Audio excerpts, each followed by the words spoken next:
जो प्रियूची प्राणेश्वरी उलथे आवडीचे सरोवरी चारू स्थळी एकाहारी एक अंगाची जो शक्तीला प्रिय असलेला देव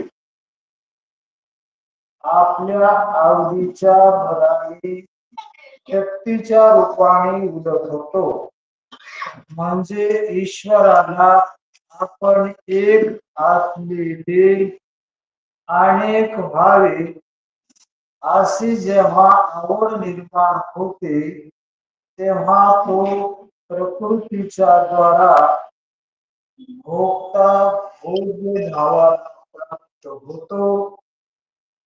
हे ईश्वराचे अनेक रूपाने होणे असंग शुद्ध असलेल्या ब्रह्म चैतन्याचे अधिष्ठानावरच आहे। म्हणून देव आणि देवी एकाच ब्रह्माच्या अंगाची आहे याचा अर्थ कल्पित संबंधाने ब्रह्माच्या अधिष्ठानावर राहतात। संत ज्ञानेश्वर महाराज या पहिल्या प्रकरणाच्या दुसऱ्या ओळीमध्ये महाराज सांगतात जो प्रियूची प्राणेश्वरी उलथे आवडीचे सरोवरी। महाराज या प्रकरणामध्ये किंवा परमात्मा जो आहे त्या परमात्मा ह्या जगाचं जे उपादान कारण निमित्त कारण त्याच्या ठिकाणी माया असल्यामुळे उपादान करणं तो त्याच्याकडेच आलंय आणि निमित्त कारण सुद्धा त्याच्याकडेच आलेलं आहे। म्हणून ह्या जगाचा जो जनक आहे म्हणजे जो कर्ता आहे ज्याच्यापासून हे जगत उत्पन्न झालंय तर त्या परमात्म्यापासून हे जगत उत्पन्न होण्याकरता त्याच्या ठिकाणी काय असावं लागली माया असावं लागली। म्हणजे ब्रह्मस्वरूपाच्या ठिकाणी काय असावं लागली माया असावं लागली। मग तो कोण झाला ईश्वर झाला आणि त्या ईश्वरापासून हे काय झालं जगत निर्माण झालं। आता ही माया ईश्वराच्या ठिकाणी कुठून आली बा ही प्राणेश्वरी। ज्या प्राणेश्वरीला तिचा पती आवडतो असं इथं महाराजांनी वर्णन केलंय की प्राणेश्वरी ती कुठून आली बा म्हणजे प्राणेश्वरी ही जर परमात्म्याच्या ठिकाणी स्वतंत्र असेल तर द्वैत निर्माण होईल। काय होईल जसा परमात्मा हा पहिलाच आहे तो अनादि आहे तो उत्पन्न झालेला नाही पण आता त्याच्या ठिकाणी ही प्राणेश्वरी जी आली ही कुठून आली ही जर दुसरीकडून आलेली असेल किंवा पहिलीच असेल तर मग काय निर्माण होईल द्वैत निर्माण होईल आणि हे जर द्वैत निर्माण झालं तर मग अद्वैताला धक्का लागेल मोक्ष सिद्ध होणार नाही म्हणजे बंधन कायमच राहील मोक्षाचा प्रश्नच राहतो। म्हणून अद्वैत तर कायम राहिलं पाहिजे तरच मोक्ष सिद्ध होतो आणि मोक्ष सिद्ध झाला तर जीवाचं काय होईल कल्याण होईल। म्हणून मोक्ष सिद्ध होण्याकरता अद्वैताला काय लागू नाही धक्का लागू नाही ते अद्वैत कायम राहिलं पाहिजे आणि अद्वैत जर समजा आणि अद्वैत जर कायम आहे द्वैत जर नाही तर जगत निर्माण होणं शक्य बी नाही आणि जगत तर निर्माण झालंय असा काय यायला अनुभव यायला की जग उत्पन्न झालंय किंवा जगाचा काय यायला अनुभव यायला इतकंच काय ते उत्पन्न झालंय असा बी काय यायला अनुभव यायला। आता ते उत्पन्न झालंय असा अनुभव यायला वास्तविक काय झालं नाही उत्पन्न झालं नाही प्रतीतीला यायला हे मान्य आहे पण उत्पन्न झालेलं नाही. मग उत्पन्न झालेलं नाही आणि प्रतीतीला जर येत असेल तर प्रपंच नाही बंधन, नाही जीवाच्या ठिकाणी बंधन, नाही जीव हा स्वरूपानं कसा आहे, मुक्तच आहे, याच्यात काही वाद नाही. पण आता हे अनुभवाला येणारं जगत भासलेलं आहे हे जरी खरं असलं तरी आपल्याला ते सत्य वाटायला, उत्पन्न झालेलं वाटायला ना. जसं स्वप्नातले पदार्थ स्वप्नात आपल्या ठिकाणी भासून अनुभवाला आले. कसे आले? भासून अनुभवाला आले. पण आपल्याला त्यावेळेस कसे वाटले? सत्यच वाटले. आणि सत्य वाटल्यामुळं त्यावेळेस त्याच्या संबंधाने आपल्याला दुःख भोगावं लागलं का नाही? समजा वाघ पाठी माग लागला म्हणजे आळजूच लागलो की नाही आपण त्यावेळेस? म्हणजे ज्यावेळेस रोग झाला त्यावेळेस करूच लागलो की नाही आपण त्यावेळेस? दवाखान्यात जाऊन ऍडमिट झालोच का नाही? म्हणजे त्यावेळेस हा आता ते सगळं तिथलं जे रोग होता, वाद होता, जे दुःख होतं ते कल्पित होतं, त्याच्यात वाद नाही. पण ते तेव्हा कसं वाटलं? खरं वाटलं. मग खरं वाटलं म्हणून बंधन का ते पदार्थ प्रतीतीला आले म्हणून बंधन? खरं वाटलं म्हणून बंधन. प्रतीतीला येणं हे काय नाही, बंधन नाही. आपण थोडं चिंतन करू की ज्यावेळेस आपण स्वप्नातून जागे झालो त्यावेळेस आता वाघाची प्रतीती नाही. मग आता आता माणूस म्हणतो, आता समजा आता वाघ नाही ना, मग आता तो वाघाच्या तावडीतून सुटला का? असं म्हणतो का की मी आता वाघाच्या तावडीतून सुटलो म्हणून? तो म्हणतो आता तर तो अनुभवाला येतच नाही, आता तर प्रश्नच नाही. पण जेव्हा अनुभवाला येत होता तेव्हाच तो नव्हता, तेव्हा तो मी वाघाच्या तावडीत सापडलेलो नव्हतो, त्याच्यातून मुक्त होतो असं म्हणतो का नाही? मग प्रतीतीला आलो तरी मुक्तच होतो. मी गादीवरच आरामशीर झोपलेला होतो आणि जागा झाला तरी मी मुक्तच आहे. म्हणून अनुभवाला आलं तरी मुक्तच स्वप्न, आणि नाही अनुभवाला आलं तरी मुक्त, त्याच्यात प्रश्न नाही. तसं हे जगत अनुभवाला आलं तरी जीव मुक्तच आहे, कारण ते भासलेलं आहे. जसं स्वप्न आत्मस्वरूपाच्या ठिकाणी भासलेलं आहे तसंच हे जगत सुद्धा आत्मस्वरूपाच्या ब्रह्मस्वरूपाच्या ठिकाणी काय आहे, भासलेलं आहे. मग आता हे भासलेलं असल्यामुळं अनुभवाला आलं तरी बंधन नाही, चैतन्याला काही नाही, बंधन नाही, याच्यात वाद. पण ते अनुभवाला आलेलं आपल्याला काय वाटायला, सत्य वाटायले आता. आणि सत्य वाटल्यामुळं बंधन आहे. कशामुळे बंधन आहे आता? हा, म्हणून जगाच्या प्रतीतीचं बंधन जीवाला नाही, जीवानं जगाच्या ठिकाणी ठेवलेली सत्यत्व बुद्धी ही बंधनाला कारण आहे. नीट ऐकू, सत्यत्व बुद्धी काय बंधनाला कारण आहे? आपण जगाच्या ठिकाणी ठेवलेली सत्यत्व बुद्धी ही बंधनाला कारण आहे. जगत प्रतीती ही बंधनाला मुळीही कारण नाही. मग ते कसंही प्रतीतीला येऊ द्या, स्वप्न कसंही प्रतीतीला येऊ द्या, सुखरूप येऊ द्या का दुःखरूप येऊ द्या, नाही स्वतःचं मुंडकं आपल्याला जरी अनुभवाला आलं तरी त्याच्यात तुम्हाला किंचितही धक्का लागलेला नाही. ते कसंही प्रतीतीला आलं तरी त्याचं काही नाही, बंधन नाही. तसं हे जगत कसंही प्रतीतीला आलं तरी जीवाला त्याचं काही नाही, बंधन नाही. मग आता बंधन तर जीवाला नाही आणि हे तर रडायला लागला. का रडायलाय?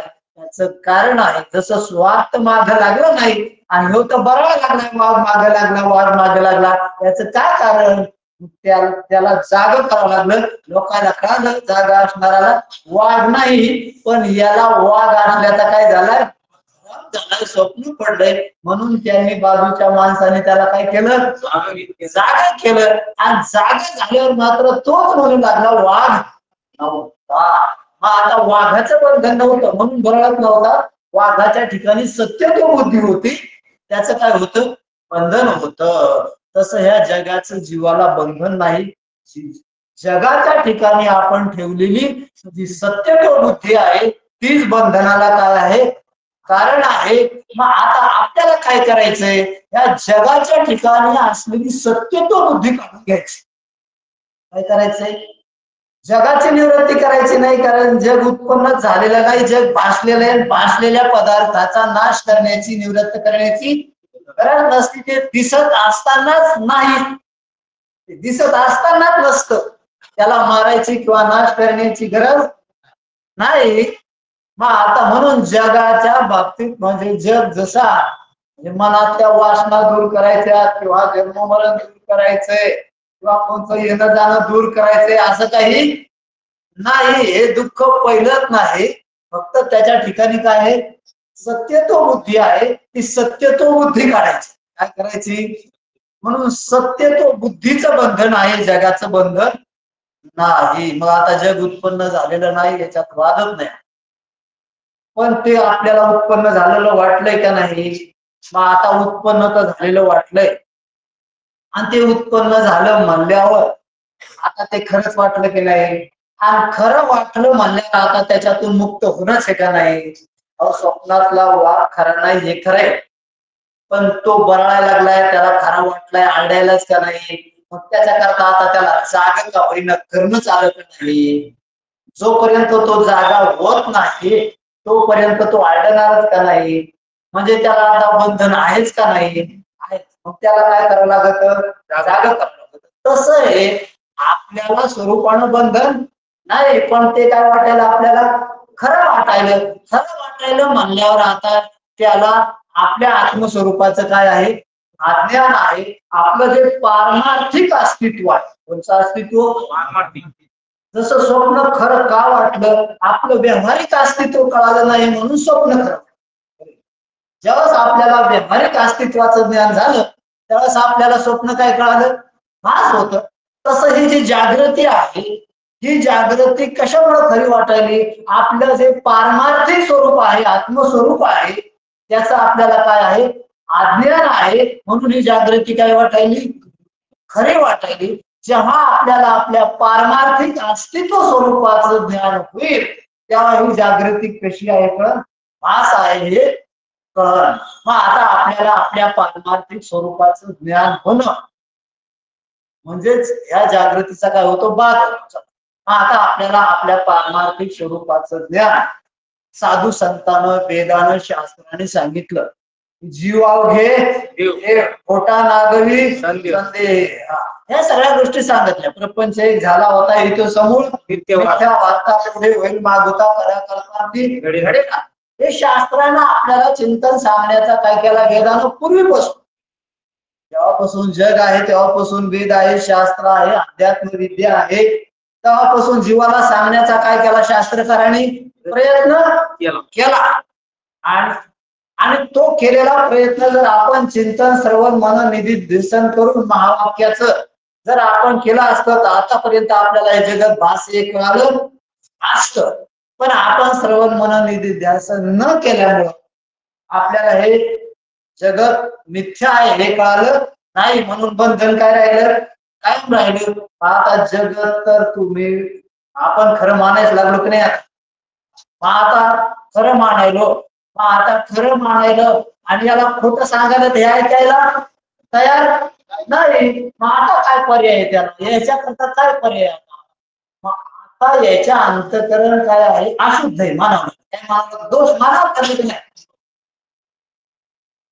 एखादा माणूस पेलेला आहे, त्या पेलेल्या माणसाला आपण समजून सांगू, तो जर आपण ऐकू नाही लागला आपलं, आपण समजतो पेलेला असलेला पाहिजे. किंवा व्यवहारातला माणूस आपण सरळ सरळ व्यवहारात जर त्याला सांगू लागलो नीट नेटकं, तो वाकडं वागू लागला आणि घरातली बायको जर समजा एक वेळेला आपण म्हणतो कुठं तरी ती पागल झाली असेल, काहीतरी मंदबुद्धी झाली, हिला दवाखान्यात नेऊन काय करा? तसं हे साधू संत सरळ सरळ सांगायले ना, आणि स्पष्ट आहे, जीवाला कळण्यासारखे हिताचा मार्ग सांगायले. तरी आपण जर ध्यानात नाही घेऊ लागलो तर मग असं लक्षात घ्यावं लागलं कुठंतरी काय आहे? दोष आहे, कुठंतरी विक्षेप दोष आहे, कुठंतरी मलदोष आहे. त्या मलदोषाचे काही फोटो नाही काढता येत किंवा विक्षेप दोषाचे फोटो काढता येत नाही, पण त्या लक्षणावर ध्यानात घ्यावं लागतं की कुठंतरी आता इथं दोष आहे. म्हणून हा श्रवण मन निधी ध्यानासनात प्रवृत्त नाही. मग आता याच्या करता काय करायचं? आता याच्या करता कर्म उपासना, काय करायला लागते? कर्म. कर्म उपासना.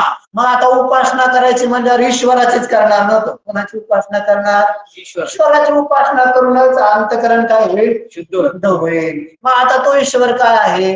मग आता हे जगत कोणापासून निर्माण झालं? ईश्वरापासून निर्माण झालं. मग आता ईश्वरापासून निर्माण झालं, मग आता ईश्वर म्हणजे ब्रह्म असं गृहीत धरा. हे ब्रह्मापासून झालं. मग आता ब्रह्मापासून झालं म्हणजे एकट्या ब्रह्मापासून कसं होईल? नाही. लोक विचारतात ना एकट्यापासून कसं?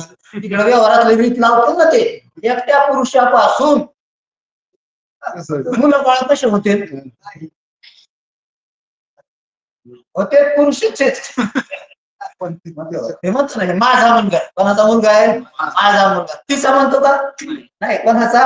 माझा मुलगा म्हणतो. मग आता याचा मुलगा असला म्हणजे याला झाला का? नाही. मग आता याचा नाही का तो आहे, पण झाला कोणाला? तिला. मग ती लागते का नाही मुलगा व्हायला? काय लागते? ती लागते. मग आता म्हणावं लागलं हे दोघं माय बापापासून झाला म्हणजे मुलगा व्हायला काय लागते? दोघं लागत. तसं मग ब्रह्मापासून हे जगत झालं असं जर म्हणा तर मग जगत व्हायला काय लागते? दोघं लागते. आता दोघं लागत म्हणल्यावर दोघं मानणं चालेल. दोन तर तिथं नाहीत. काय नाहीत आता? दोन तर तिथं नाहीत. आणि दोन मानल्याशिवाय जगत उत्पत्तीची काय लागत नाही? संगती लागत नाही. आणि जगत उत्पत्तीची संगती लावल्याशिवाय हे मान्य करायचे नाही. लोकांनी मान्य करावं जगत उत्पत्ती कशी झाली? आता झाले मानणारे ते कोणापासून झाले संगती लावा लागते आणि मग त्याचं भजन करावं. कोणाचं भजन? आता मग त्याचं काय करा? भजन करा, त्याची उपासना करा, त्याच्या प्राप्तीसाठी निष्काम कर्म करा. कारण तो जगाचा करता आहे, पोशिंदा आहे. चाले शरीर कोणाची असते? कोण बोलवितो हरिबिन? देखवी ऐकवी एक नारायण तयाचे भजन चुकू नका. मग आता कोण श्वास चालवितो? देवच चालवितो नाही. बाळा तुझा कोण करीते उत्पत्ती? वाढवे श्रीपती दोन्ही सवे. मग आता हे सगळं कोण करता आहे? ईश्वर करता आहे. आणि मग काय करा? तो करता आहे ना, त्याचा आपल्यावर उपकार आहे ना, त्याने आपल्याला नरदेह दिला ना. मग आता त्याचं काय करा? भजन करा. आणि ते भजन कशा करता करा? तुम्हाला दुःख नकोय ना आता या बंधनातून पार पडायचं तुम्हाला आता. मग आता त्याच्यासाठी त्याचं काय करा? भजन करा. आणि त्याचं भजन केल्यावर तो ह्या तुम्हाला जन्म मरणाच्या दुःखातून पार पडण्याकरता समर्थ आहे. कसा आहे तो आता? समर्थ आहे. म्हणून सर्वज्ञ बी आहे, सर्व शक्तिमान आहे. सगळ्या गोष्टी त्याच्याकडे आहेत. तुम्ही जे म्हणता ती मागणी पूर्ण करायला तो तयार आहे. कृपाळू बी आहे. सहा गुण जिथं आहे त्याला ईश्वर म्हटलं जातं ना. म्हणून तो तुमचं जन्म मरणाचं दुःख दूर करण्यातून कसा आहे? समर्थ बी आहे. त्याचं काय करा? आता भजन करा. म्हणजे कुठंतरी उपासनेला लावलं उपासनेला. म्हणून साधू संतांना हे जे सांगितलं ना, एक प्रकारचा ईश्वर आणि जीवानं ईश्वराची भक्ती करावं, हे सुद्धा द्वैतच आहे. कोणचं आहे हे? द्वैतच आहे. पण संवादी द्वैत म्हणते त्याला. द्वैत संवादी द्वैत. संवादी द्वैत म्हणजे त्या द्वैतातून आपल्याला आपल्या अद्वैताकडे जाण्याचा एक मार्ग सापडतो. काय सापडतो? म्हणून ते कोणचं द्वैत आहे? संवादी द्वैत. आणि हे इकडं बायको, पोरं, घर, दार, शरीर, आपण हे जे द्वैत आहे हे कसं आहे? विसंवादी द्वैत आहे. विसंवादी म्हणजे आपल्याला हे द्वैत काय करतं? इकडं दुःखाकडे नेतं, बंधनाकडे नेतं, लक्ष 84 कडे नेतं. म्हणून हे तर द्वैत मानायला तुम्ही आता कोणचं? हे द्वैत मानून यायची तर सेवा करायच लागले का नाही? आता याच्यातून दुःख निवृत्तीची अपेक्षा तर करायच लागले का नाही? आता करायच लागले. मग असं करण्यापेक्षा काय करा? याची भक्ती करण्याकरता आणि याच्यातून सुख मिळेल अशी अपेक्षा करण्याकरता, याच्यातून दुःख निवृत्तीची अपेक्षा करण्याकरता आता असं करा, ईश्वराची भक्ती करा, ईश्वराचं नामस्मरण करा, ईश्वराचं स्मरण करा आणि त्याच्यातून दुःख निवृत्तीची काय करा? अपेक्षा करा. तो सुख देईल अशी त्याच्यातून काय करा? अपेक्षा करा. म्हणून त्याची भक्ती करा. मग आता आपण तर सांगितलं की मग आपण जर ईश्वराच्या भक्तीला लागलो तर मग आपला अंतकरण काय होईल? शुद्ध होईल. कारण तो शुद्ध आहे, तो शहाणा आहे, तो ज्ञान स्वरूप आहे, तो निर्दोष आहे. कसा आहे? निर्दोष आहे. कारण तो कशामुळे निर्दोष आहे? त्याची जी उपाधी आहे ती शुद्ध सत्वगुण प्रधान आहे. शुद्ध सत्वगुण प्रधान असल्यामुळं त्याच्या ठिकाणी अज्ञान आहे. ज्याच्या ठिकाणी अज्ञान नसतं त्याच्या ठिकाणी कोणते दोष?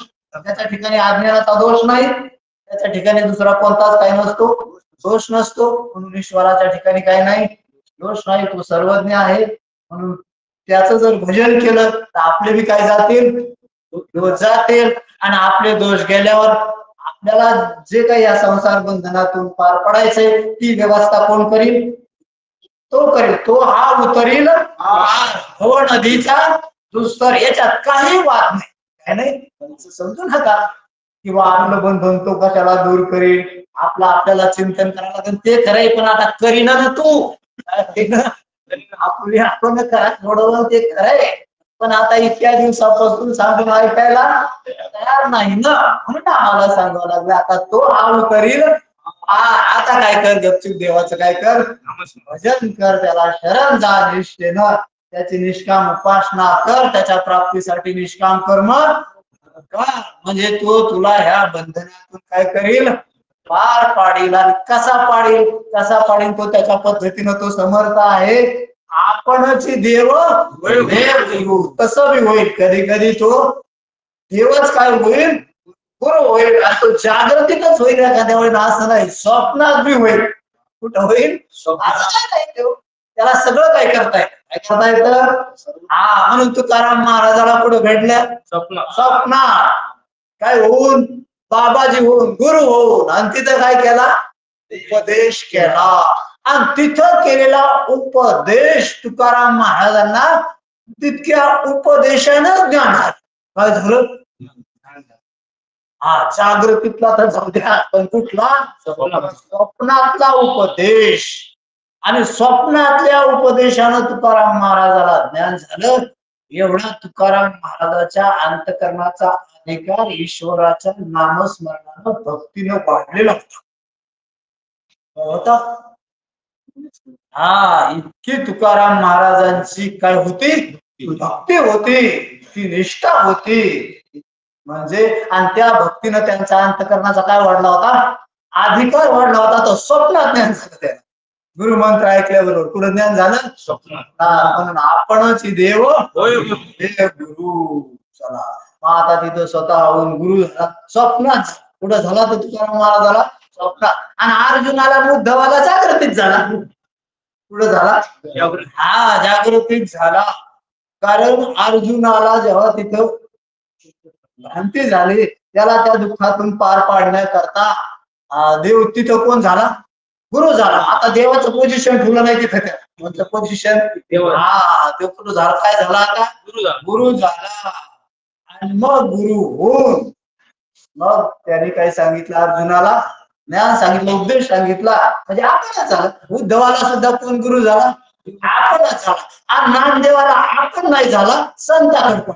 त्याचं काय? आता तो मोठा माणूस आहे, कशा पद्धतीनं काय करायचं ते कर, याची काही तुम्ही चिंता करू नका. फक्त तुका म्हणे घालू तयावरी भार पाहू हा संसार हे मात्र अंतकरणात. कशातून? वरून वरून नाही बर का.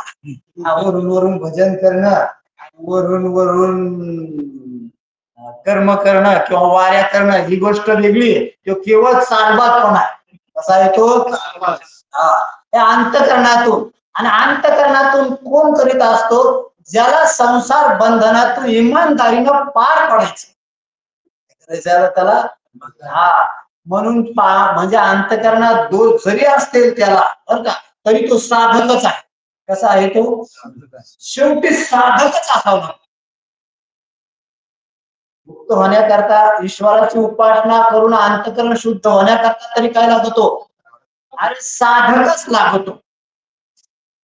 कारण त्याला संसार अनित्य कळलेला असावंच लागतो ना. संसाराचं वैराग्य असावंच लागत. संसार सगळ्या बाजूने दुःख रूप हे कळालं असावंच लागत. तरच तो समग्र मनानं ईश्वराला काय जाईल? शरण जाईल. आणि त्यालाच ह्या बंधनातून पार पडण्याचा म्हणजे मार्ग विचारेन किंवा त्याच्यावर भार टाकीन. म्हणून इतकी काही म्हणजे तुम्ही असं समजू नका की जे अंतकरणातून नामस्मरण करणारे आहेत, ईश्वराची उपासना करणारे आहेत, निष्काम कर्म करणारे आहेत, इतके साधे आहेत असं समजू नका. ते सुद्धा काय आहेत, अधिकारीच आहेत, पण काही दोष शिल्लक आहेत, विक्षेप दोष काही शिल्लक आहेत. म्हणून हे श्रवणात काही नाही, त्यांची प्रवृत्ती नाही. म्हणून असे काही निष्ठावान लोक आहेत, भजन करणारे, निष्ठावान वारी करणारे काही असे लोक आहेत, निष्ठावान नामस्मरण करणारे लोक आहेत की ज्यांच्या अंतकरणात संसाराला मुळीच प्राधान्य नाही, जे मुळीच संसारात रमलेले नाही. असे जे लोक आहेत निष्ठावान, त्यांचं अंतकरण काय होत असतं, शुद्ध होत असतं आणि त्याला परमात्मा मार्ग दाखवित असतो आणि तो कृतार्थ होत असतो. हे सगळे वरून वरून भजन करण्याचं नाही बरं का. हे वरून वरून भजन, हे भजनच नाही. तुकाराम महाराज तर सरळ सांगायले, बाबा हो, भजन ते ओंगळवाने नरकाचा ना. हे भजन हा परमार्थ ते म्हणाले, याची मला किळस यायली. काय यायली? किळस. म्हणून तुकाराम महाराज म्हणाले, हे परमार्थ करणाऱ्याची मला काय यायली किळस. हे वरवर वरवर परमार्थ करणारे, याचा मोठेपणा नाही, उलट याची काय येते, किळस येते. आणि जो अंतकरणातून परमार्थ करतो तर महाराज म्हणतात त्याची मला सेवा घडावी. काय घडावी? गीता भागवत सर्वांना अखंड चिंतन वाचे. तुका म्हणे मज घडो त्यांची सेवा, तरी माझ्या दैवा नाही. असे जे निष्ठावान भक्त आहेत, नामस्मरण करणारे आहेत, त्याची मला काय घडो, सेवा घडो. आणि हे जे पोटासाठी झालेले संत, हे मान्यतेसाठी झालेले महाराज, त्याच्यासाठी हे मान्यतेसाठी झालेले विद्वान, काय झाले ते, असू द्या, याला शास्त्र सांगता येऊ द्या, ते आत्मस्वरूपावर गेले की आरबळलेच गेले तर असू द्या. बरं, आरबळ का प्रामाणिकपणानं जे तुम्ही करता ते परमात्मा प्राप्तीसाठी करा. काय करा. पण आता ते परमात्म्याची ते सेवा करायला निकडत, ते आता लोकांची सेवा घेणारे महाराज झाले. काय झाले ते आता. म्हणून अरे, या जीवाची जर ते सेवा घेत असल तर त्याचं अंतकरण अजून अशुद्ध होत असतं. काय होत असतं. म्हणून फक्त संतांनीच घ्यायची तर सेवा घ्यावा आणि देवानच घ्यावा, दोघांनाच घ्यावा. तसं तर संत बी घेत नाही, पण पूर्वीचे शुद्ध ऋषी होते किंवा घेतली बी एखादी तर त्याच्या करताना याच्या करता म्हणून सेवा त्यांनीच घ्यावी. अज्ञानी जीवानं कोणाची काय घेत जाऊ नाही, सेवा घेत जाऊ नाही. कारण आपलं अंतकरण काय होत असतं, अशुद्ध होत असतं. म्हणून ह्या लोकांचं अंतकरण काय होईल, यानं कोणाची सेवा घेऊ नये. ज्ञान होत नाही तोपर्यंत कोणाची काय घेऊ नये, परमार्थ करून कोणाची सेवा घेऊ नाही. आपण परमात्म्याचे सेवक होऊन त्याची काय करावी, सेवा करावी. म्हणून दोघांचं सेवक व्हावं, एक तर संतांचं किंवा आणि एक तर देवाचं सेवक व्हावं. म्हणजे आपलं अंतकरण काय होईल, खरं पाहिलं तर ह्या संसार करणाऱ्याची सेवा बी घेऊ नये, सेवा बी करू नये. काय सेवा बी काय घेऊ नये, सेवा बी घेऊ नये. सेवा बी घेऊ नाही, सेवा करू नाही. एक जाणून बुजून मूर्ख आहे. भाऊ सेवा तर करूच नाही, पण सेवा घेऊ सुद्धा. माणसाला सेवा कोणाला करा वाटत नाही, पण सेवा सगळ्याला घ्या वाटते ना. काय होते, चला असो. म्हणून सावधान. अरे फार म्हणजे याच्यात काय आहे, शुद्धता असावी. काय असावी, शुद्धता. कोणत्याही परमार्थामध्ये काय असावी, आणि परमार्थात ज्याची शुद्धता आहे, त्या शुद्ध हेतून केलेला परमार्थ कधीही त्याचा निष्फळ होणार नाही. काय नाही, निष्फळ निष्फळ होणार नाही. एवढंच आहे की टप्प्याटप्प्यानं जाईल.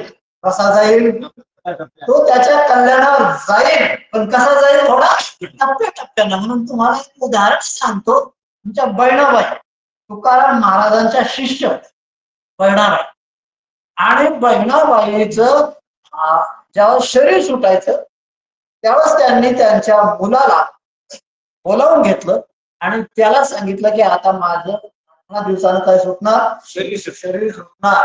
आणि अशी चर्चा झाली मायलेखाची. आणि बोलता बोलता त्या अशाही बोलल्या की अरे तुझे आणि माझे याच्या अगोदर 12 जन्म झाले. काय जन्म झाले? 12. आणि 12 जन्मात तुझा माझा काय आला? संबंध आला. मग आता त्याने विचारलं, आई तू मला असं म्हणतीस तर मला पण कळायला पाहिजे ना, ते तरी मला स्पष्ट सांग. कुठं कुठं जन्म झाला, कसा जन्म झाला, 12 जन्म कोणते झाले, मला बी ऐकण्याची जिज्ञासा निर्माण झाली आता तो सांगितल्यामुळं. मग त्यांनी सांगितलं, अरे मला ते स्पष्ट आठवतात. जसं तुम्हाला आरशामध्ये तुमचं प्रतिबिंब जसं स्पष्ट दिसतं, तसं मला मागचे 12 जन्म स्पष्ट दिसतात, स्पष्ट आठवतात. हा बहिणाबाईचा अधिकार. लक्षात असू द्या काही गोष्टी. अरे महात्म्यांचं काही चरित्र ऐकलं पाहिजे, ते आपल्या अंतकरणाला उपयोगी पडत. चला जाऊ द्या. मग त्या बहिणाबाईनं अगोदरचे सगळे जन्म सांगितले. ते जन्म सांगत असताना मी कुठं जन्माला आले, कोण्या गावात आले, कोणाच्या पोटी आले, त्याचे नाव सुद्धा सांगितले. तिथं मी किती वर्ष माझं आयुष्य राहिलं, किती वर्षानंतर शरीर सुटलं, आणि तिथं माझा परमार्थ कसा कसा घडला, कसा कसा मी परमार्थ केला प्रत्येक देहामध्ये, ते परमात्मा प्राप्तीच्या हेतून केला. पण आता त्या काळात स्त्रीदेह, त्यांना इतके जे देह मिळाले ते कोणते मिळाले? स्त्रीचे देह मिळाले. आणि स्त्री देह मिळाल्यामुळं तिथं परमार्थ करण्याला खूप पारतंत्र्य होतं. काय होतं त्या काळामध्ये? आणि निष्ठा तर होती परमार्थ करण्याची, आणि पारतंत्र्य तर होतं. मग आता आणि तितका संसाराचा त्याग करण्याचं वैराग्य अंतकरणात नव्हतं. अशी परिस्थितीत त्याने अनेक जन्म काय केला? परमार्थ केला. पण इतक्याही जन्मात 12 जन्मात त्या मुक्त झाल्या नाही, कारण त्यांना संतांची काय झाली नाही? भेट झाली नाही. म्हणून ह्या गोष्टी स्पष्ट झाल्या नाही. पण इतक्या दिवसात त्याचा काय वाढला? अधिकार वाढला. आणि त्यांना जी काही म्हणजे परमात्मा प्राप्तीची तळमळ होती, त्या तळमळीतून त्यांना परत परत मनुष्य देह घडला. हे ध्यानात असू दे. काय भेटला? म्हणजे 12 जन्म एका सोयीनं मनुष्य देह भेटला. देह असला तरी कोणता देह? मनुष्य देह भेटला. म्हणून काही काळजी करू नका. हिरवी फक्त निष्ठेनं परमार्थ करा. काय करा? आणि ह्या 13व्या जन्मात त्यांना तुकाराम महाराजांची भेट झाली. तुकाराम महाराजांची भेट झाल्यावर त्यांना जीव ब्रह्म ऐक्य ज्ञान झालं. आणि त्या इथे काय झाल्या? कृतार्थ झाल्या. आणि त्यांनी सांगितलं शेवटी मुलाला, आता मला परत जन्म नाही. काय नाही? कारण मला इथं ज्ञान झालं, माझ्या वासना संपल्या, अज्ञान निवृत्त झालं, माझा जो हेतू होता तो पूर्ण झाला. आता मला परत जन्म नाही. त्याला सांगून ठेवलं की तुला अजून 5 मिळणार आहे. म्हणजे त्याला इथं ज्ञान झालेलं नव्हतं. त्यालाही तुकाराम महाराजांची भेट झाली होती, पण अधिकार नव्हता. अजून काय नव्हता? अधिकार. मग त्याला सांगितलं तुला 5 जन्म भेटणार, आणि 5व्या जन्मात मग मात्र तू ध्यानात असू द्या बाबा हो. शुद्ध हेतून केलेला कोणताही परमार्थ असो, तो काय जाणार नाही? वाया जाणार नाही. मग ते श्रवण असो, मननिधी ध्यान असो, महावाक्याचं किंवा ईश्वराची केलेली उपासना असो, का परमात्मा प्राप्तीसाठी केलेले निष्काम कर्म असो, ते आपल्याला मार्गाला पुढं पुढं नेणार. याच्यात मात्र वाद नाही. फक्त आपला हेतू काय पाहिजे? की आपली नियत सरळ पाहिजे, असं म्हणा. काय असावी? परमार्थात माणसाची काय असावी? शहाणा असावा असं काही नाही बरं का. शहाणा असला तर कल्याणच. एकतर हेतू शुद्ध असला, शहाणा असला तर मग कल्याणच. पण कदाचित एखादा शहाणा नसला, इतका चतुरही नसला, काही दोष असले, पण कसा असा शुद्ध हेतूचा नियत साफ असो, त्याची नियत साफ असो, म्हणजे काय होतो? कृतार्थ होईल. मला एवढंच याच्यातून सांगायचं होतं की साधू संतांनी मांडणी केली. त्याला माहिती ब्रह्मस्वरूपाच्या ठिकाणी माया नाही, जगतही नाही. पण आता नाईला जाणं त्याला त्याच्यावर आरोप करावा लागला. काय करावं लागला आता? आरोप. आणि मग आपोआप सांगितलं. काय सांगितलं त्यांनी? हा आता उगं नाईलाजानं काय केला तो? आरोप केला. कारण आपण नसलेला जगाचा काय केलेला आहे? आरोप केलेला आहे. आपण आपल्यावर या जगाचा काय करून घेतला? आरोप करून घेतला. जन्म मरणाचा काय केला? आरोप करून घेतला. आणि हा आरोप करून घेऊन त्याच्यातून पार पडण्याकरता पुन्हा बेजार व्हायला लागलो. आणि हा आरोप करून घेतलाय. मग आता संत सांगायले बाबा हे तुम्ही आरोप करून घेतलाय तुमच्या स्वरूपाच्या ठिकाणी नाही, तरी आपण ऐकायला तयार नाही. मग आता काय करता? नाईलाजानं तिकडे ब्रह्मस्वरूपावर मायेचा आरोप करावा लागला. तो जगत करताय असा सगळा काय करावा लागला? आरोप करावा लागला. आणि मग तुम्हाला त्याची उपासना करायला लागली. आणि मग उपासना केल्यावर मग शुद्धीवर आला. आणि मग याला कळालं की हे आपणच आरोप केलेला आहे. या जगाचा आपल्यावर काय केलेला आहे? आरोप केलेला आहे. मग आता जेव्हा हे अपवाद कळत की आपल्या ठिकाणी जर प्रपंचाचा काय आहे? अपवाद आहे. तर ब्रह्मस्वरूपाच्या ठिकाणी मायेचा आणि त्याचा काय आहे? तो अपवादच आहे. म्हणजे सगळेच मोकळे झाले. काय झाले? हा, पण तोपर्यंत केलेला काय आहे? हा आरोप आहे. पण आता इथं जो आरोप ज्ञानेश्वर महाराजांनी केलाय तो पण सुद्धा इतक्या चातुर्याने केलाय. तुम्हाला सांगतो की हा आरोप करीत असताना ब्रह्मस्वरूपाच्या ठिकाणी इतका शुद्धतेनं केलाय की हा आरोप करीत असताना हा आरोप ज्ञानेश्वर महाराजांनी कशा पद्धतीने केला हे जर आपण नीट ऐकू लागलो ना तर आपण आताच मुक्त होऊ. काय होऊ? हा. आणि हा जर नीट नाही ऐकला तर कदाचित तो खरा बी मानलाय. नीट लक्षात नाही आल्या ह्या गोष्टी. अनुभवीत खरं बी वाटलं आरोप केलेलं. तरी आपण ईश्वर मानून त्याची उपासना करून आपला अंतःकरण शुद्धीद्वारा आपण काय होऊ? मुक्त होऊ. म्हणून इथं म्हणजे हा जो ग्रंथ आहे ना हा साधकाला मुक्त बी करतो बर का. नीट लक्षात आलं तर ऐकणारा. आणि नीट नाही लक्षात आलं तर उपासनेला पण लावतो. कशाला लावतो तो? हा, उपासनेला पण लावतो. चला मग आपण थोडस चिंतन करू. ही जी माया निर्माण झाली ब्रह्मस्वरूपाच्या ठिकाणी कुठून आली? काय आली? कुठून आली? तर त्यांनी काय सांगितलं? तोच माया रूपानं उलथाला. काय झाला? उलथाला शब्दाचा अर्थ तुम्हाला सांगतो. महाराजांनी सुद्धा एका मध्ये सांगितलं, अभंगामध्ये आहे सांगितलेलं. म्हणजे आपलीच आवडी धरून खेळूया आता आपण ते व्याले रे. काय झाले? आपण म्हणजे कोणाची आवडी धरून? आपलीच आवडी धरून. मग आता त्याला आपल्याच आनंद भोगायची काय झाली? इच्छा झाली. आता ब्रह्म सच्चिदानंद स्वरूप आहे. अद्वैत स्वरूप आहे. आणि अद्वैत म्हणलं की आनंदच असतं. त्याच्या ठिकाणी काय नसतं? दुःख नसतं. पण ते अद्वैत असलेलं जे ब्रह्म आहे त्या अद्वैत ब्रह्माला जर त्याच्या अद्वैताचा जर आनंद भोगायचा असेल तर काय लागत? द्वैत लागत. तेव्हा भोग होईल आनंदाचा. मग आता तो भोग होण्याकरता काय लागत? द्वैत लागत. आणि मग त्याला तर त्याचा आनंद घेण्याची काय झाली आता? इच्छा झाली. चला आता म्हणजे ब्रह्माला इच्छा होणं वेगळी आहे ना, आपली इच्छा वेगळी बरं का. आपल्याला आनंद आपला घ्यायची इच्छा होती का दुसऱ्याचा? विशेष असतो. खरे आनंद रूप कोण आहोत? आपणच बरं का. मग खरे आपणच आनंद रूप आहोत. आपल्याशिवाय दुसऱ्यात काय नाही? आनंद नाही. मग आता आपल्याला आनंद घेण्याची इच्छा झाली तर कोणाच व्हावी? कोणाच्या आनंदाची व्हावी? आपल्याच आनंदाची व्हावी. काही अडचण नाही. पण आपल्याला जी इच्छा झाली ती कुठल्या? दुसरी कोण आनंद घ्यायची. आणि आता दुसरी कोण आनंद घ्यायची इच्छा झाल्या ते आहे दुःख रूप. काय आहे ते? आणि मग ते जर दुःख रूप आहे आणि त्याच्यातच जर तुला आनंदाची इच्छा झाली आता केव्हा भेटेल तुला आनंद? आनंद भोगायला भेटेल का परेशान होशील? असं.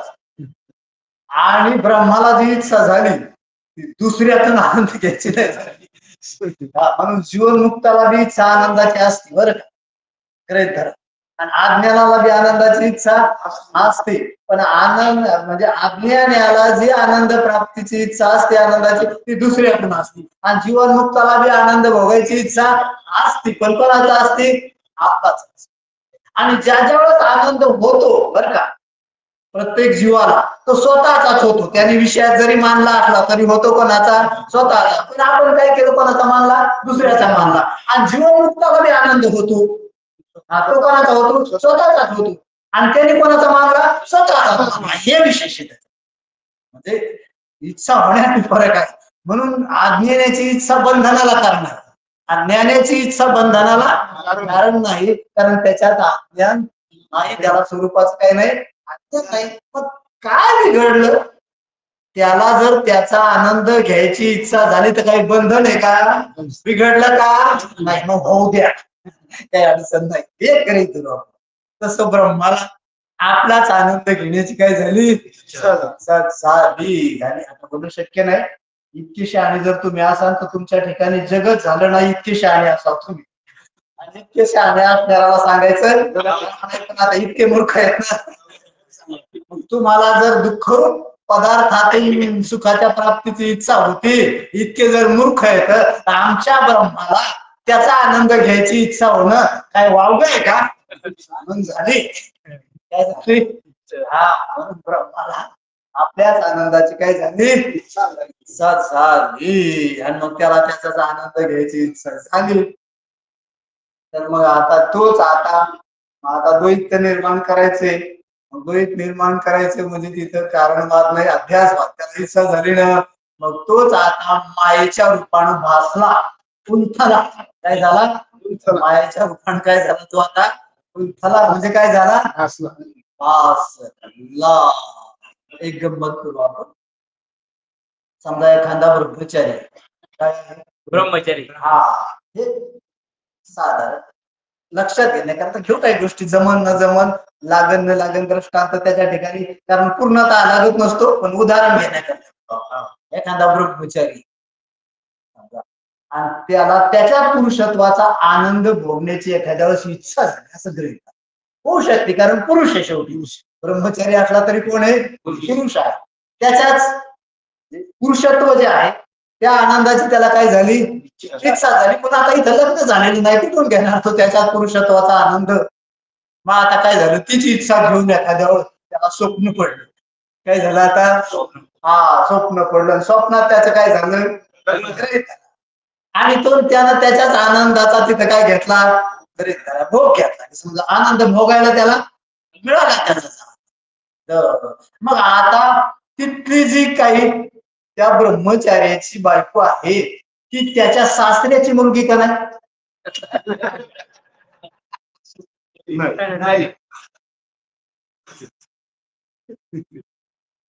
मग ती कोणाची मुलगी? याच्या पोटातून जन्मलेली का? नाही. मग याच्याशिवाय झाली का? हा, उंथाला म्हणजे भासला. काय झाला? तस काय भासला? आपलीच आवडी धरून काय धरून आपल्याच आनंदाची काय धरून आवडी. चला जाऊ द्या. आता आणि मग ती स्त्री, मग तिच्यापासूनच त्याला तिथे काय झाले? मुलं झाले का नाही? म्हणजे दोघांपासूनच झाले का नाही? दोघांपासूनच प्रपंच वाढा का नाही? आता तो चला वाढला असो.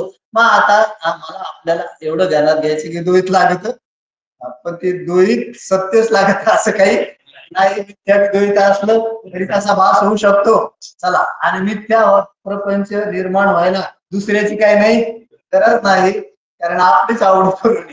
तसं आहे, ब्रह्मालाच काही निर्माण झाली, आवड निर्माण झाली, त्याच आवडीतून तो काय झाला? माया झाला. कोण झाला? म्हणजे काही दुसरी झाली किंवा त्याच्या पोटातून झाली असं काही नाही, किंवा दुसरीकडून आली असं काही नाही, किंवा पहिलीच रेडीमेड होती असली काही नाही. कारण काय झाला? तो आपणच झाला. आणि मग तो आपणच प्राणेश्वरीच्या रूपानं काय झाला?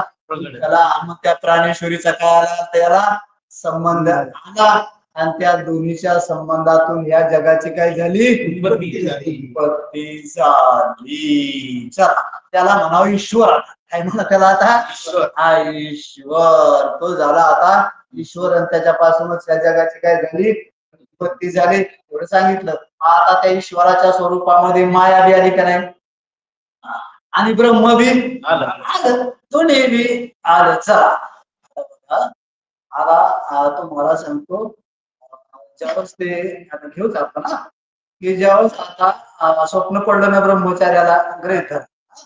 मग आता तिथं जो तो बायको झाला तो कोण झाला का नाही. मग आता त्याच्यात दोघं बी येत बरं का त्याच्यात दोघं कोण कोण आहे तुम्हाला सांगतो. आता ती जी बायको आहे ना तिथली ती जर खरी मांडली तर झोपेचा परिणाम. कशाचा परिणाम आहे तो झोपेचा परिणाम. तेव्हा कोणाचा परिणाम झोपेत खरी वाटली ना परिणाम वाचा कारण ती उत्पन्न झालेली वाटली ना मग तो परिणाम वाचा. मग तो परिणाम कोणाचा आहे झोपेचा म्हणावा. कोणाचा परिणाम झोपेचा परिणाम.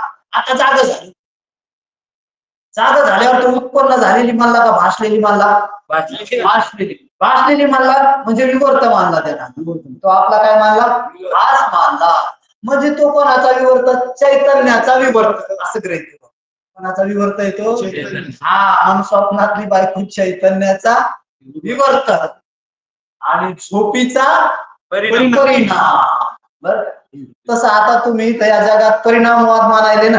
कोणचा वाद मानायले आता परिणामवाद मानायले नाही. जग उत्पन्न झालेलं म्हणायले म्हणजे काय म्हणायले परिणामवाद मानायले. मग आम्हाला सांगावं लागलो तो मायेचा परिणाम. कोणाचा परिणाम मायेचा परिणाम.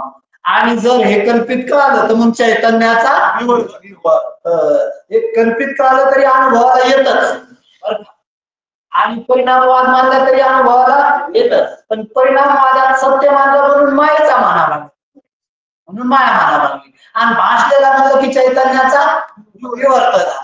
चला मग आता ज्यावेळेस तिसरी भासले त्यावेळेस दोघं भेट का नाही तिथं चैतन्याचा विवर्त म्हणजे चैतन्याचं अस्तित्व आहे. कोणाचं अस्तित्व मग त्या स्त्रीमध्ये जे अस्तित्व कोणाचं चैतन्याचं म्हणजे ब्रह्मचारी असंच आपण चैतन्याचं आणि तिथलं नामरूप कोणाचं झोपीचं असं काही करा काय काय त्या स्त्रीतलं नामरूप झोपीचं आणि अस्तित्व चैतन्याचं असं म्हणू आपण ब्रह्मचारी. चला आता जागे झाले काय झाले जागे झाले. आता त्या स्त्रीचं नामरूप दाखवा नामरूप राहिलं का नाही आणि अस्तित्व आहे ना अस्तित्व आहे कारण हा ब्रह्मचारी का होईना आहे ना म्हणजे आहे पण आहेच करा याचा. मग हात तवा बी होता आता बी आहे का नाही म्हणजे आहे पणा कोणाचा होता याचा होता. नामरूप कोणाचं होतं झोपीचे असं करायचं चलू द्या आपल्याला. तसं बाबा ह्या जगातलं नामरूप कोणाचं आहे मायेचं आणि अस्तित्व कोणाचं आहे ब्रह्माचं आहे. चला मग आता इथं जे अस्तित्व आहे ते ब्रह्मरूप आहे नामरूप आहे ती माया आहे. मग आता इथल्या नामरूपाचा काय होतो वाद होतो. चला नामरूप जरी असलं तरी ते कल्पित आहे आणि अस्तित्व मात्र खरं आहे. आता इथलं अस्तित्व कोणाचं आहे आपण अनुभव सकाळी घेतला की इथं जे अस्तित्व आहे ना ते ज्ञानाचं आहे. कोणाचं अस्तित्व आहे आणि नामरूप कोणाचं आहे मायेचं. ज्ञान ब्रह्मरूप आहे. ज्ञान प्रत्येक जीवाचं काय आहे स्वरूप आहे. ते ज्ञान ब्रह्मरूप आहे म्हणजे जीव कोण आहे तर ब्रह्मरूप आहे. आता आपण थोडं चिंतन करू. हे नामरूप मायेचं आहे आणि अस्तित्व परमात्म्याचं आहे. आपण चिंतन करू किंवा सगळ्या पदार्थाला जे अस्तित्व आहे हे नामरूप कळालं नामरूप कळालं की नाही पण नामरूपाला कळालं तर ज्ञानाला कळालं ज्ञानाला बरोबर. म्हणजे मग आता नामरूप ज्ञानाला कळालं मग कळालं म्हणून ते आहे. कशामुळं आहे का ते त्याच्यामुळं आहे कळालं म्हणून आहे. हो समजा स्वप्नातले पदार्थ तुम्ही आहे मानले स्वप्नातलं नामरूप कळालं बरं का. मग ते नामरूप कळालं मग ते नामरूप कळालं म्हणून आहे का नामरूपानं नामरूप आहे कळालं म्हणून आहे म्हणजे का तिकडे अगोदर रेडीमेड तयार झालं तर मग तुम्हाला नामरूप कळालं मग आहे म्हणले का नाही. मग ते कशामुळं आहे कळालं म्हणून आहे का त्याच्यानं ते आहे कळालं कळालं म्हणून आहे. हा आता काय केलं आपण त्याच्यातलं कळलं काढून घेतलं. काय काढून घेतलं? मग कळलं काढून घेतल्यावर आता आहे म्हणावर नामरूप नाही. बरं त्याला अडत एवढं ना की मी नामरूप आहे तो या पुढे म्हणून नाही. कुठे नामरूपात? मग ते नामरूप स्वतःनं होतं का ज्ञानानं होतं? म्हणून त्याला असणं कोणाचं? ज्ञानाचं. चला ज्ञान काढून घेतलं आहे का ते आता? तसं मग हे नामरूप आला आता. हे बी नामरूप कळालं ना. मग हे नामरूप कळालं. मग आता हे नामरूप कळालं म्हणून आहे म्हणालो आपण. कशामुळे आहे म्हणालो? कळालं म्हणून आहे म्हणालो का ते आहे म्हणून कळालं? आपल्याला काय वाटतं? आहे म्हणून कळालं.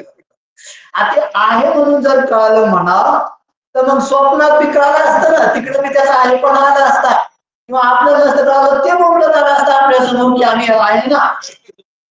पण ते म्हणतं काय त्याला कळतं का मी आहे म्हणून? नाही. मग ते त्याच्यानं आहे का आपल्याला कळालं म्हणून आहे? आपल्याला कळालं म्हणून आहे.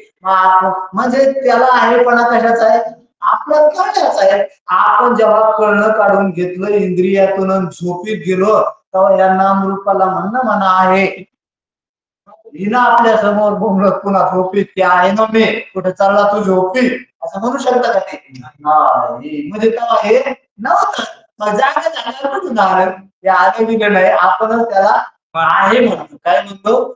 आहे म्हणलो. आणि ते बी नामरूप तिकडून आहे म्हणून अनुभवाला आलं म्हणून आहे म्हणून. त्याच्यामुळे म्हणलो अनुभवाला आलं. आणि अनुभवाला बी आलं तर कोण आलं? आपलाच भास. कशाचा? आपणच नामरूपानं काय आलो? अनुभवाला आलो. तिकडून काही मग आपण आहे म्हणलो म्हणून आहे का ते आहे? नाही. त्याला अस्तित्व त्याचं का ज्ञानाचं? आणि ज्ञानाचं अस्तित्व काढून घेतल्यावर नामरूप कुठे? ज्ञानाचं अस्तित्व काढून घेतलं की नामरूपाचा काय झाला? बाद झाला का नाही आता? मग नामरूपाचा जर बाद होतो म्हणजे अभाव होतो का नाही? ज्ञान काढून घेतल्यावर नामरूपाचा काय होतो? अभावच होतो डायरेक्ट. आणि ज्ञान असल्यावर अनुभव येतो. ज्ञान असल्यावर काय येतो? अनुभव येतो. ज्ञान काढून घेतल्यावर अभाव होतो. आणि ज्याचा अभाव होतो त्याची जर प्रतीती येऊ लागली तर ते उत्पन्न झालेलं नाही, भासलेलं असतं. कारण ज्ञान काढून घेतल्यावर त्याचा अभाव झाला. आणि ज्ञान झाल्यावर ते अनुभवाला येऊ लागलं तर मग भासून यायला उत्पन्न होऊन नाही. म्हणून ते भासलेलं आहे. म्हणून त्याचा काय होतो? बाद होतो. ज्याचा बाद होतो त्याची जर प्रतीती येत असेल तर ते भासलेलं असेल. म्हणून नामरूप काय आहे? भासलेलं आहे. अस्तित्व खरं आहे. ते अस्तित्व कोणाचं आहे? ज्ञानाचं. कोणाचं? सगळे पदार्थ कळाले कोणाला? ज्ञानाला. आणि ते ज्ञान कोणाचं स्वरूप आहे? आपलं स्वरूप आहे. कारण ज्ञान आपण आहोत हे आपल्याला तर मान्य आहे. मग ज्ञान जर आपलं स्वरूप आहे तर नामरूप खोटं आहे. नामरूप जर खोटं आहे तर शरीराचं नामरूप खोटं, अंतःकरणाचं नामरूप खोटं, जगाचं नामरूप खोटं, त्याच्यातलं अस्तित्व खरं. मग केवळ अस्तित्व आपलं आहे. हे नामरूप कसं आहे? खोटं आहे. म्हणजे अंतःकरण इंद्रिय जग कसं आहे? खोटं आहे. आणि हे खोटं ठरलं नाही ठरलं म्हणजे आता हे जर कल्पित ठरलं आता याचं का उपादान कारण हे मानण्याची गरज नाही. त्याला माय बाप मानण्याची गरज नाही. ते एकट्यातच होत असते. कोणात होत असते? प्रतिबिंब पाहायला तुम्हाला आरशात काय बायको बी लागते काही नाही. ते एकट्याला मत आहे. त्याच्याचं मत आहे ते. तसं मग आता हे भासायला काही दोन लागत असं नाही. त्याची त्याला बी काय होतंय? असू शकतंय. म्हणून तो आपला काय आहे? भास आहे. म्हणून जगत आपला भास आणि आपण खास. म्हणजे आता काही नाही द्वैत नाही प्रपंच नाही. प्रपंच नाही तर दुःख नाही. बंधन नाही कन्हन नाही. वासना नाही. उरला तो अवघा हरी. आणि उरला तो अवघा हरी. असं जर सिद्ध झालं दुःख नाही ठरलं मोक्ष सिद्ध झाला म्हणजे आपली आता तळमळ संपली. काय सरली त्याची आता सफल हरी आला आता मग कैची चिंता. आता करता आता त्याच्याकरता काही आपलं चालू आहे. त्याच्याकरता उपदेश नाही. आता काय नाही उपदेश नाही. पण त्याला चिंतनच करायचं असेल याचं तर आपल्या जीवनमुक्तीचा सोहळा म्हणून करा. तरी पण करायचं साधन करा. पण काय करा आता? एकतर हे चिंतन करीत असताना आपल्या जीवनमुक्तीचा काय होईल? सोहळा होईल. पण हा अमृत अनुभव जो लिहिला ज्ञानेश्वर महाराजांनी तो त्यांच्या जीवनमुक्तीचा काय केला? त्यांनी सोहळा केला. त्याच्याही जीवनमुक्तीचा सोहळा झाला आपण जर चिंतन करू लागलो ना आपल्या लक्षात आलं तर आपल्याला मोक्ष झाला. आणि कदाचित आपण चिंतन करीत असताना लक्षात नाही आला तर नमन बी झालं, काय होईल, भक्ती बी झाली, सगळंच काम आहे. त्याच्यामुळे जीवन मुक्ताच्या करण्यामध्ये त्याला बी आनंद भोगायला भेटतो, जीवाचं बी काय होत असतं, कल्याण होत असतं. असं आपल्याला याच्यातून चिंतन घ्यायचं. कुंडली श्री ज्ञानदेव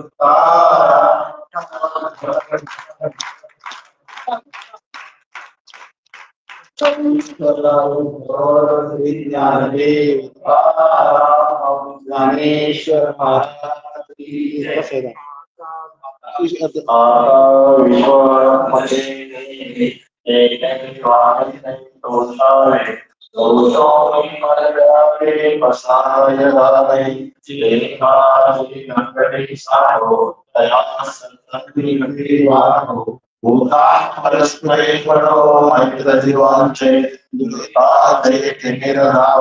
विश्व